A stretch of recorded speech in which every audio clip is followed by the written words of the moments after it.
सोचिए, एक ऐसी फिल्म जो समाज को ना लिटरली दो हिस्सों में बांट रही है। और इसे बनाया किसने है? एक ऐसे डायरेक्टर ने जिनके बारे में तो मतलब लोग ये सोचने लगे थे कि भाई वो तो सिनेमा से गायब ही हो गए हैं। जी हाँ, आज हम बात करने वाले हैं राम गोपाल वर्मा की नई और बहुत ही कंट्रोवर्शियल फिल्म साड़ी की। तो सबसे बड़ा सवाल तो यही उठता है कि क्या वो डायरेक्टर, जिन्हें एक जमाने में इंडिया का जीनियस माना जाता था, राम गोपाल वर्मा, क्या वो वाकई लौट आए हैं? चलिए इसी का पता लगाते हैं। देखिए, इस फिल्म को ठीक से समझना है ना, तो पहले इसके डायरेक्टर को समझना बहुत जरूरी है। ये कहानी है राम गोपाल वर्मा की। एक ऐसा नाम जो हमेशा नियमों को तोड़ने के लिए ही जाना गया।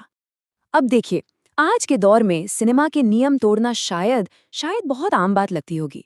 लेकिन जरा सोचिए, आज से 40 साल पहले एक इंसान था जिसे पूरी की पूरी इंडस्ट्री का सबसे बड़ा रूल ब्रेकर माना जाता था। और वो कोई और नहीं, राम गोपाल वर्मा ही थे।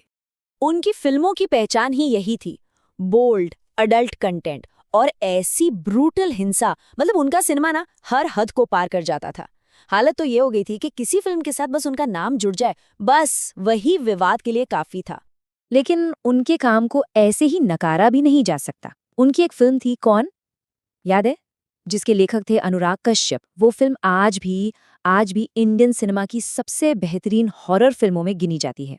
तो इससे एक बात तो साफ है कि असली डर कैसे दिखाना है, ये राम गोपाल वर्मा का सिनेमा बहुत अच्छे से जानता है। और अब इतनी सालों बाद उनकी नई फिल्म साड़ी भी, आप कह सकते हैं, बिल्कुल वही काम कर रही है जो वो हमेशा से करते आए हैं, यानी दर्शकों को दो हिस्सों में बांट देना। अब जो बात इसमें सबसे ज्यादा दिलचस्प है वो है इसका रिएक्शन। मतलब आप सोचिए, एक तरफ लोग हैं जो इसे 5 स्टार दे रहे हैं, कह रहे हैं कि भाई ऐसा सिनेमा तो जिंदगी में नहीं देखा।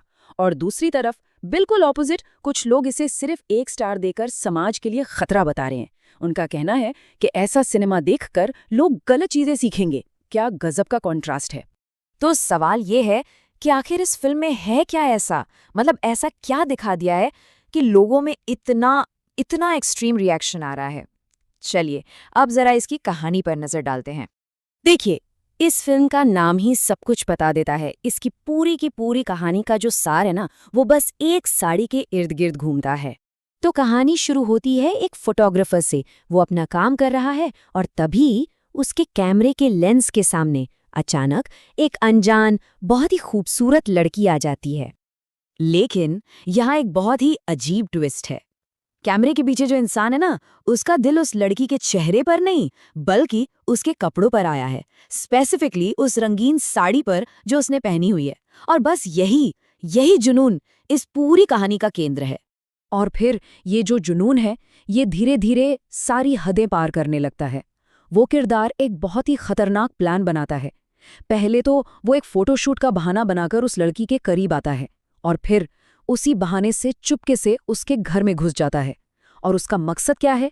सिर्फ और सिर्फ उसकी अलमारी में रखी साड़ियों को छूना, उन्हें महसूस करना। लेकिन बात तब हाथ से पूरी तरह निकल जाती है जब उस लड़की का भाई इन दोनों के बीच आ जाता है। और बस यहीं से फिल्म का जो साइकोलॉजिकल टेंशन है ना, वो सीधी सीधी हिंसा में बदल जाता है। इसके ठीक बाद लड़की को एक मैसेज मिलता है और उसमें साफ साफ लिखा होता है, तुम्हारा भाई अब मरने वाला है। बस यहीं से फिल्म का असली पागलपन शुरू होता है। एक ऐसा पॉइंट जहां एक जुनून अब पूरी तरह नफरत में बदल चुका है। तो इतनी इंटेंस कहानी और प्रेजेंटेशन के बाद आखिरकार जो समीक्षक हैं, उनका अंतिम फैसला क्या है? वो क्या कहते हैं इस फिल्म के बारे में?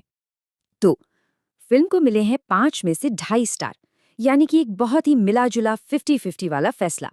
तो ऐसा क्यों? इसका विषय तो इंटरेस्टिंग है, इसमें कोई शक नहीं। और ये राम गोपाल वर्मा के एकदम सिग्नेचर स्टाइल में है, कई नियम भी तोड़ती है। लेकिन इसमें कुछ सीन इतने ज्यादा परेशान करने वाले हैं कि ये फिल्म साफ तौर पर एक नॉर्मल ऑडियंस के लिए तो बिल्कुल भी नहीं है। और जो फाइनल वर्डिक्ट है, वो एक बहुत ही चौंकाने वाली चेतावनी के साथ खत्म होता है।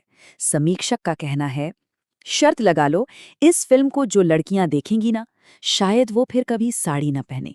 ये एक ऐसा स्टेटमेंट है जो असल में दिखाता है कि ये फिल्म देखने वालों के मन पर कितना गहरा और कितना परेशान करने वाला असर छोड़ सकती है।